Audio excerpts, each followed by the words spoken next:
During my master's degree, I was really interested. I found that I'm really interested to continue my education, to become a researcher, to become an educator. So that was my main motivation that I started to apply for different universities to continue my PhD, to start and continue my PhD. That was my first motivation for starting PhD and why I chose DeGroote. I was really interested in information systems because it aligned with my research, with my background.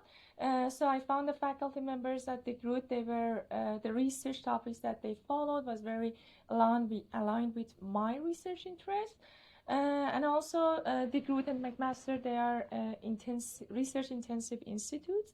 And I knew that if I want to stay in academia, that is a very important point that I should consider.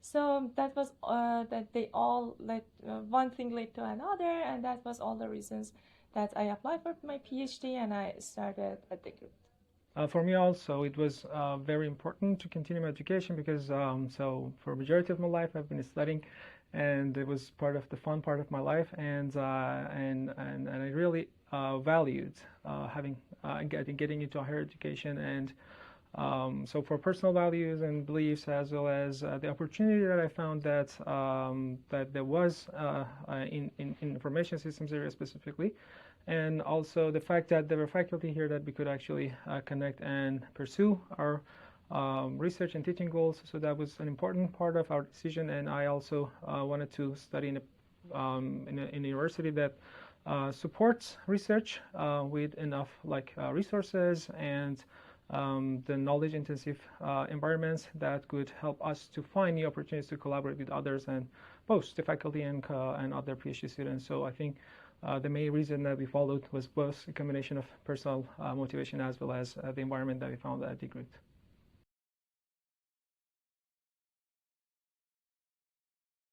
Yes, actually information system compared to other majors in business schools are newer compared to all of them. So you can find more opportunities to conduct novel research, conduct very kind of new projects that their topics have not been investigated before so far. That was the first reason, and the other one was that in information, so our background was related to information system. I was really interested to conducting research in business analytics, data analytics. Both the background and also the niche area of information system, that was the two motivations that I had to start my PhD in information systems. Adding to that, I think information systems is an interdisciplinary actually field of study. So it helps a lot if you have both technical engineering backgrounds or computer science related backgrounds, as well as business related experience and education. So which was the case for me and Kimia, and I think that was actually a great motivator for us to pursue this discipline. And I agree that so information systems is a progressive and a very novel area that contributes recently a lot to business related research. So we have seen a lot of evolution and changes in information technology world, and every day we are actually hearing more about novel technologies. So I believe that so this young field has a lot of potential for young researchers as us to enter the field and do great and novel things. So I think that was the main reason that we joined this program.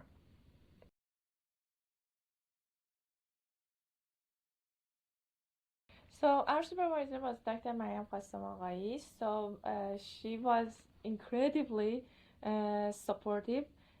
She had a very influential impact in our PhD. You know that PhD has different ups and downs. So during this process, we felt a lot of pressure. Sometimes we were disappointed, but she was always approachable. She was understandable. She was willing to help.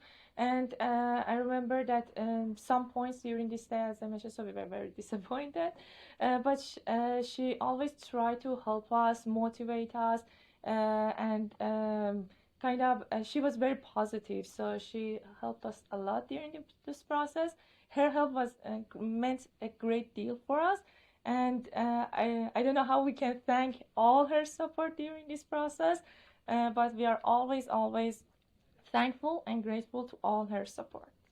That's true. I mean, definitely. I mean, without her support, it was not actually an easy path to go in, and so she were available whenever we need her, and so that's an important thing for PhD students because it's not just about like taking some courses. It's more like a work experience. So you're doing a lot of things that are new to you, and you're always asked to be like different from others, be innovative, find new solutions, find do different things, and so with all these learning within a short period of time, like 4 years or even more, so you always need some people to help you and support you to both like guide you in the right direction and not get lost, as well as whenever like there are like ups and downs, as Kimia mentioned. So they help you to feel better about yourself, about the program, about your career, and everything. So I think we were lucky and fortunate that we had Dr. Qasimai's support and guidance, and I mean, her help means a lot to us, and we will always be thankful to her.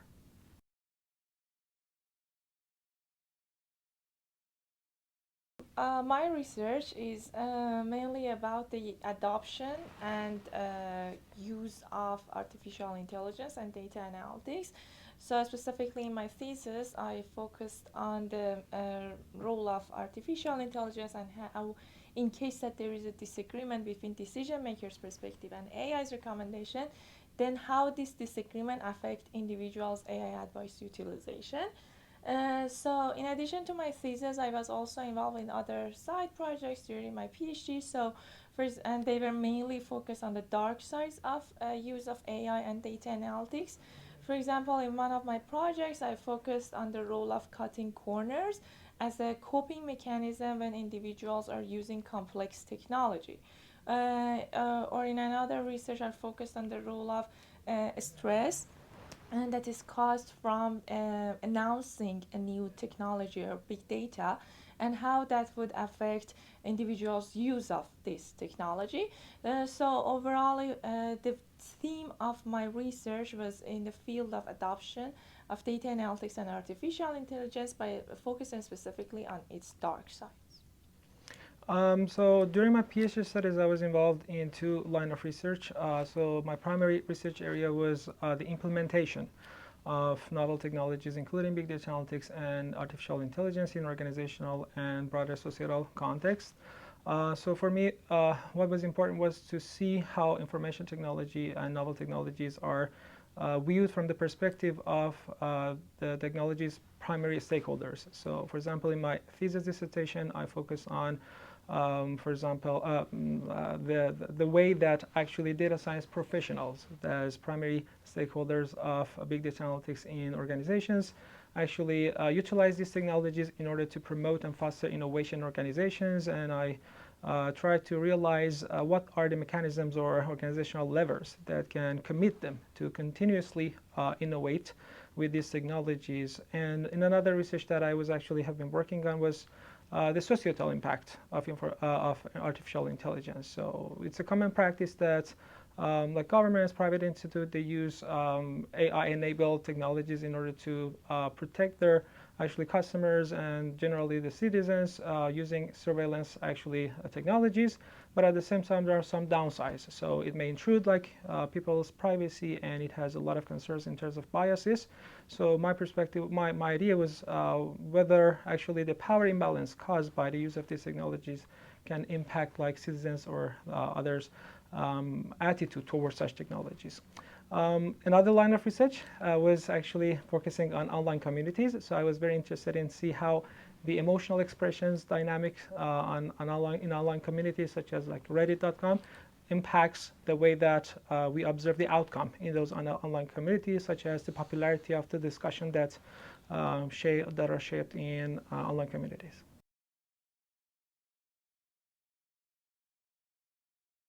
Although it's a very beautiful city, so we typically went for hiking, bicycling, rollerblading, and swimming, sometimes playing tennis, Yeah, most of the time we really enjoyed walking in the trails, these beautiful trails that this city has. So yeah, we tried to enjoy this beautiful nature as much as we could. Yeah, I agree. So Hamilton is very famous for its nature. So you have access to falls, like woods, like the hills, mountains. So everything is like as a package. So you have everything together in the city. So whenever you feel like stress or like feel a lot of pressure, so it's easy to find some place to go and feel better about you, your research, and your life.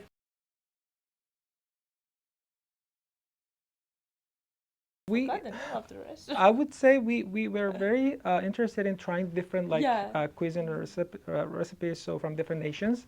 So we actually went to different types of restaurants. So we liked the Greek actually cuisine, the Mexican What cuisine. was the name of that Mexican? So Mexican was mesa, if Mesa, I'm right, Mesa, yes. the keg steak bar. The cake So and that's yeah. also something that was very actually high quality, and we liked them. But as I said, so we try to try different things from different like nations cuisine, and that was another part of the fun that we had during the PhD studies.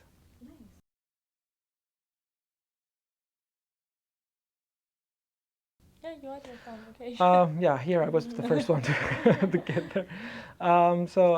For me, it was actually a very memorable moment because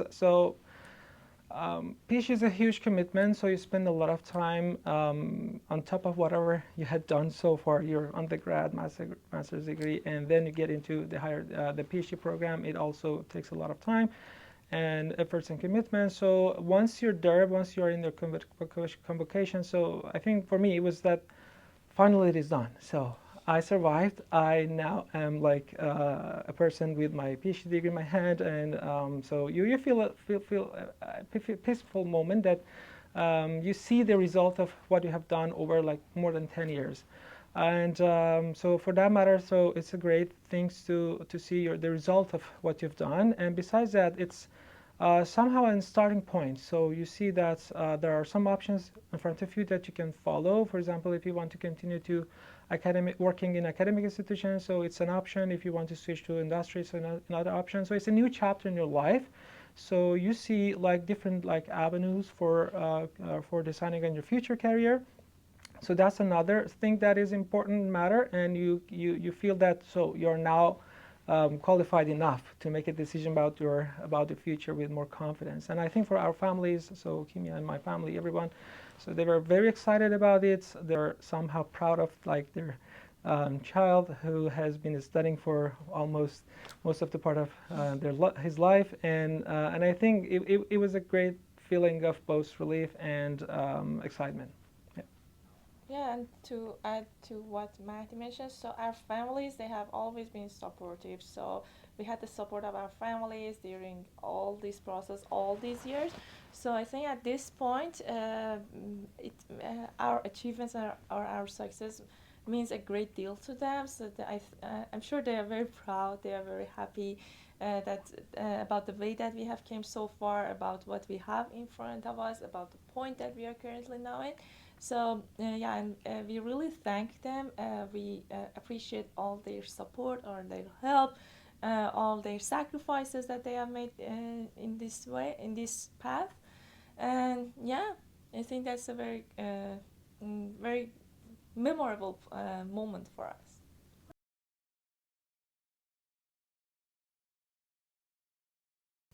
So for my case, from my master degree, I found that I'm very interested in teaching, in research, to kind of be able to help other students to grow and to conduct new projects, to conduct new research. So at that moment, I found that I'm really interested to stay in academia and one day hopefully become a faculty member of a university, and that was the motivation that I started my PhD.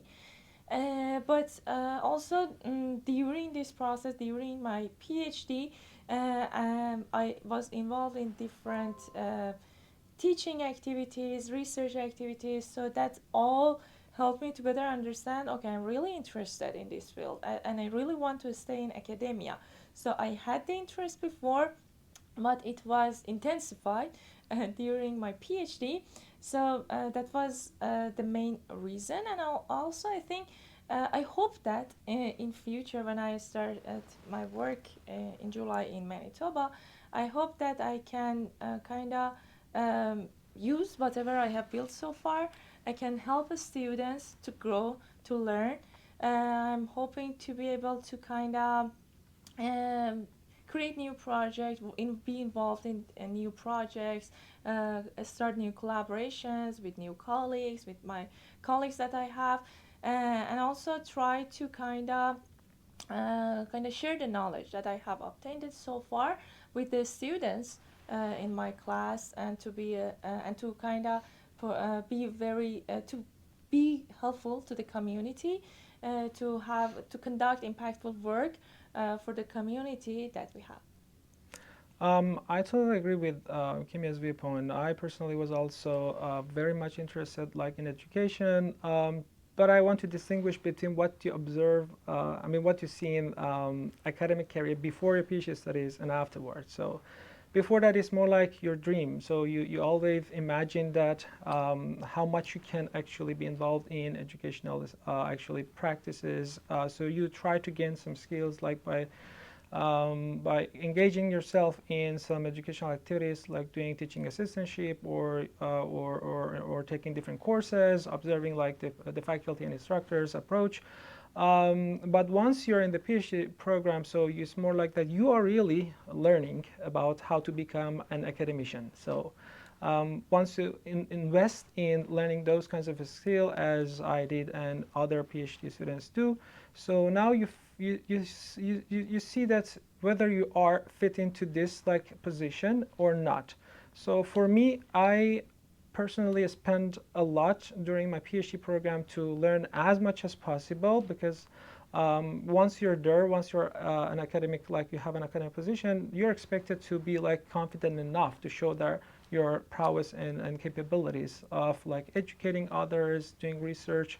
So for me was that after I graduated, I really wanted to do that. So I found myself having those skills, even though they're not perfect and still I need to improve myself, but I had the confidence that I can start and show my actually capabilities. And I was actually lucky that after my graduation, I had an opportunity to start working both at McMaster as a postdoctoral fellow as well as at Toronto Metropolitan University as an instructor. So with that 1 year, so I became more confident. So that I definitely need to go through to this path, and now I'm happy that I could get the Asper's position and have a long life career in academic environments.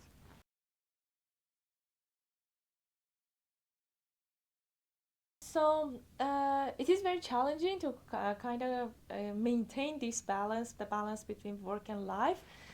So we tried a lot to kind of dedicate our time for having fun, for creating this invisible line that okay, this is work, this is life. So we have to spend time for having fun. For example, going to trails, spending time with family, with friends, taking trips.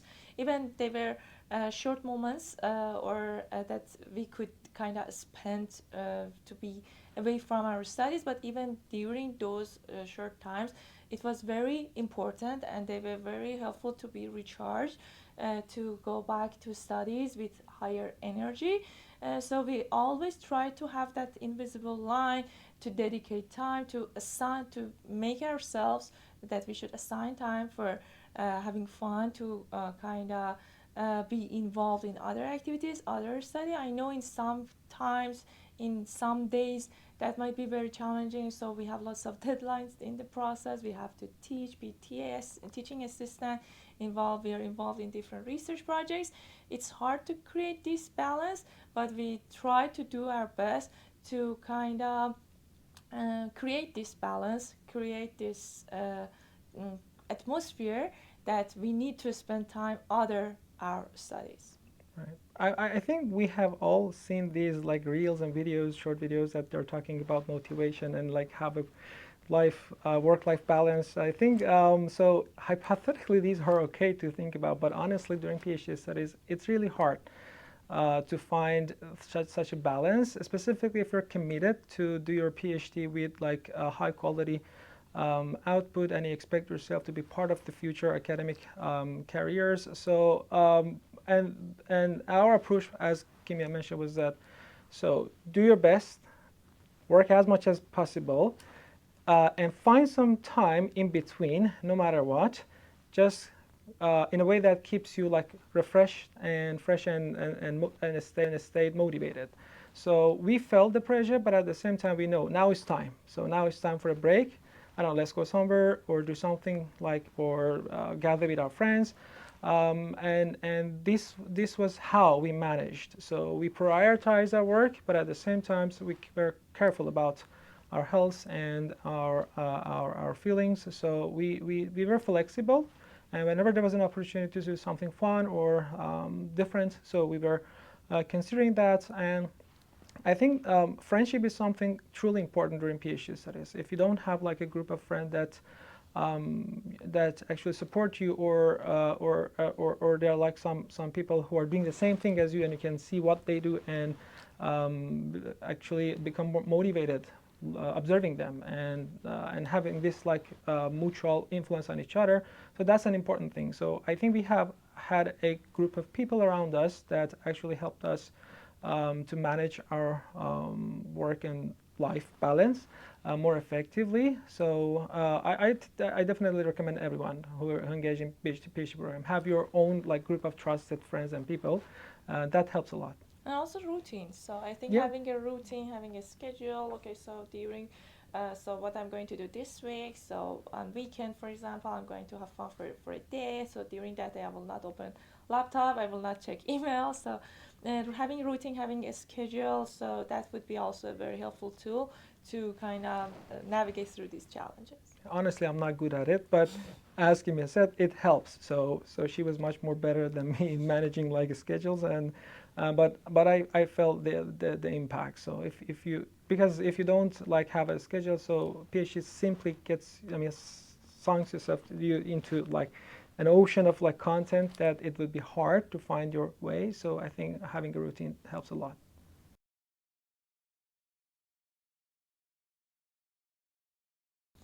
So actually, I'm very excited about this opportunity. So I'm really looking forward to grow, to continue learning, to build, to kind of. Now we are going to kind of use whatever we have learned so far. We are going to build on that. So I hope that I can be helpful for my community. I hope that I can be a good researcher, a good educator, to help the students to grow, to learn, to achieve their goals. And also I hope that I can uh, kind of collaborate with the colleagues that I have, with my future colleagues, and to be involved in different projects, initiate different projects and researchers. And yeah, I really look forward, and also I hope that I can get tenured. So that's the important part. So I should we should navigate through the challenges for the tenure track process. But I hope that we can manage them all, and fortunately we can obtain our goals. Yeah, I mean, it has, I think, two sides. So one is like we are doing whatever we have been doing for the past few years, which is our job and our career. So we will, I mean, we would like to actually gain more skills and become more capable of doing like better research in teaching and offer services that are relevant to the academic community and the broader community that we are living in. The first step is to meet the requirements of the new position, a new job, which we definitely want to do it like very actually effectively and with a lot of focus. But at the same time, we always keep our eye on the community that we are living in. For example, I know that during our PhD studies, so I found that at McMaster, so there are many actually community-related activities and research, which I would say that it benefits directly the people who are living around us, and that is an important part of our job. So we are trying to do the same thing in Winnipeg and at Asper to make sure that we're not just focusing on us. So we are we morally are obligated to return what we have gained from these institutions to the community that we are living in, and I'm sure that that would be a priority, another priority for us. Yeah.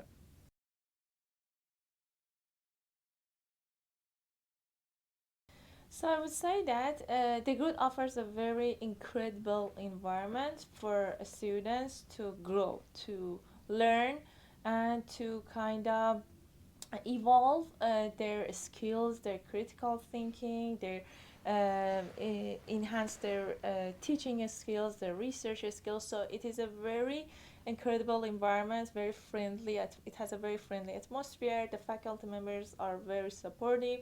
So whenever I myself faced an issue or problem, they were all very helpful. The staff, the faculty members. So it's a very supportive environment, very friendly environment, and it has a very kind of atmosphere in which it has atmosphere in which you always feel welcome. You always feel that there is someone here that can help you, if it is course related, if it is even life related issues, any issues that you have and you may have during this PhD, you may find someone at the group that is willing to help. So that's very important.